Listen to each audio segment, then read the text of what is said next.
Hello my friends, welcome to YouTube channel. I am your host Indrani. Please subscribe my channel and press the bell icon button.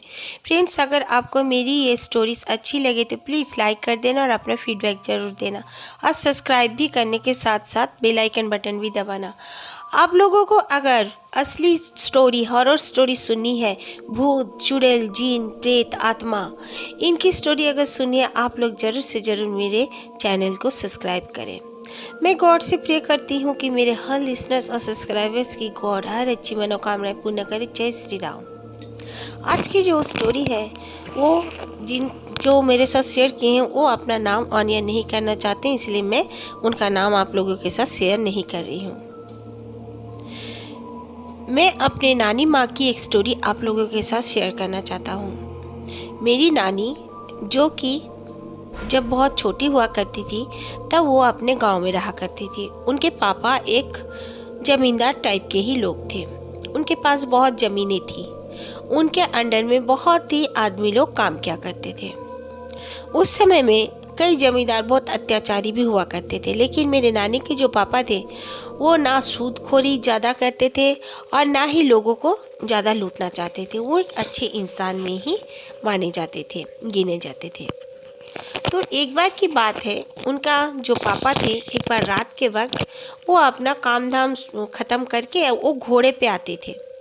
वो घोड़ा लेकर अपना आ रहे थे। उनके साथ और 2-3 आदमी भी आ रहे थे। वो लोग धीरे धीरे अपने गांव की तरफ आ रहे थे। ठंड का मौसम था और फिर काफ़ी अंधेरा होने के वजह से वो लोग अपना अपना लालटेन भी पकड़े हुए थे। वो लोग जब जंगल के पास आए, उनके गांव आने में करीब करीब 1.5 घंटा का रास्ता होगा। बीच में एक जंगल पड़ा करता था।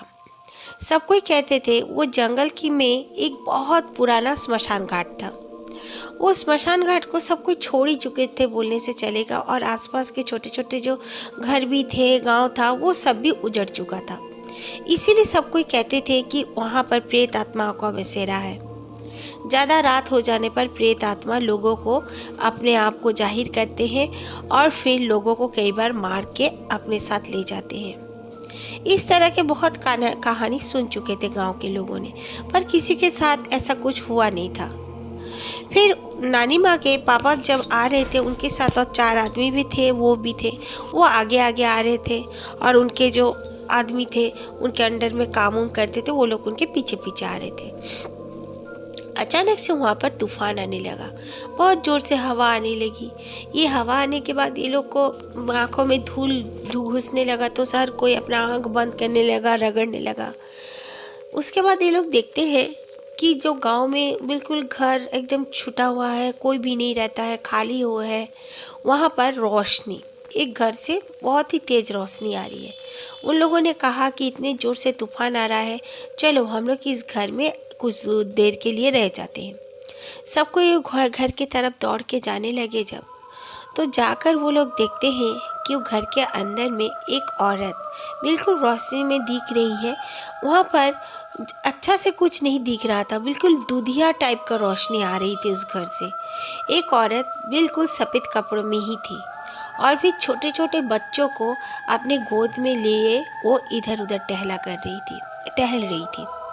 तो नानी के जो पापा थे उन्होंने कहा, ये औरत कौन हो सकती है? यहाँ पर तो बिल्कुल कोई भी नहीं आता, कोई भी नहीं रहता। सब कोई कहते हैं कि यहाँ पर प्रेत आत्माओं का वास है, फिर ये औरत कौन है? उन लोगों ने जब अच्छा से देखना चाहा, लेकिन वो लोग ठीक से नहीं देख पा रहे थे। ये लोग काफ़ी डर गए। डरने के बाद ये लोग छिप गए। एक दीवार के पीछे में, वहीं पे टूटा फूटा दीवार भी था। फिर ये लोग देखते हैं कि वो औरत छोटे छोटे बच्चों को लेकर उस घर से निकल कर वो इधर उधर देखने लगी। बिल्कुल दूधिया रोशनी उसके साथ साथ ही जा रहे थे।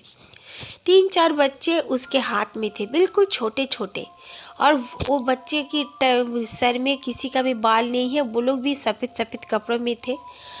और फिर औरत ने अचानक से जैसे उसके 2 पंख निकल गए और उसने पंख फैलाकर दूर आसमान में जाकर तारों से जैसे मिल गई। ये देखकर ये लोग काफ़ी अचंभित हो गए और सोचे ये क्या चीज़ था हम लोगों ने जो देखा।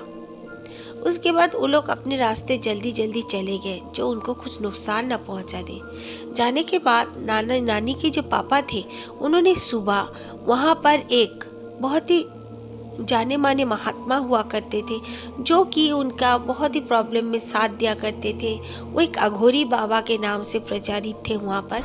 उनसे जब कहा कि बाबा हम लोगों ने इस तरह के कुछ देखा है, तो वो बाबा ने कुछ सोचा आँख बंद करके, उसके बाद कहा वो एक परी थी। वो परी रात के समय में जरूर यहाँ पर घूमने आती है और वो खंडर में कोई आदमी नहीं रहता है, इसीलिए वो आकर कुछ समय वहाँ बिताती होगी और कुछ नहीं। लेकिन उसे तुम लोग देख लिए हो जानने से, वो अगर जान जाती तो तुम लोग को मार डालती। इसीलिए आइंदा ये गलती कभी मत करना, क्योंकि वो छिपते छिपाते हुए वहाँ पर आती है। परी लोग नहीं चाहते कि वो लोग किसी को दिखे। कई बार परियां अपने आप को जानबूझकर दिखाती हैं, जानबूझकर जाहिर करते हैं, लेकिन कई बार वो लोग नहीं चाहते कि इंसान उनको देखे। तुम लोगों ने देखा है, जरूर उसका कुछ गलती की वजह से ही तुम लोगों ने उसे देखा है, उसे पता ना ही चले।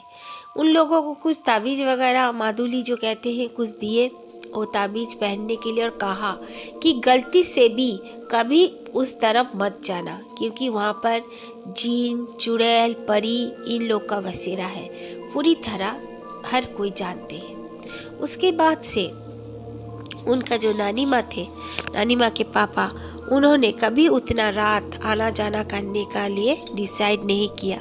वो हमेशा ही सोचते थे कि जल्द से जल्द घर पहुंच जाओ, या तो अगर रात हो गई तो वहीं पे रह जाओ, क्योंकि परियां भी एक जिन का किस्म ही माना जाता है। वो भी दूसरे दुनिया के होते हैं, हमारे दुनिया के नहीं। कई बार उनके साथ भी ऐसा कुछ होता है, या वो लोग के दिल में भी कुछ सोच आता है कि इंसान हमें देख लिए हमें नुकसान पहुंचाएगा, तो इंसान को वो भी मार सकते हैं। Okay, thank you friends.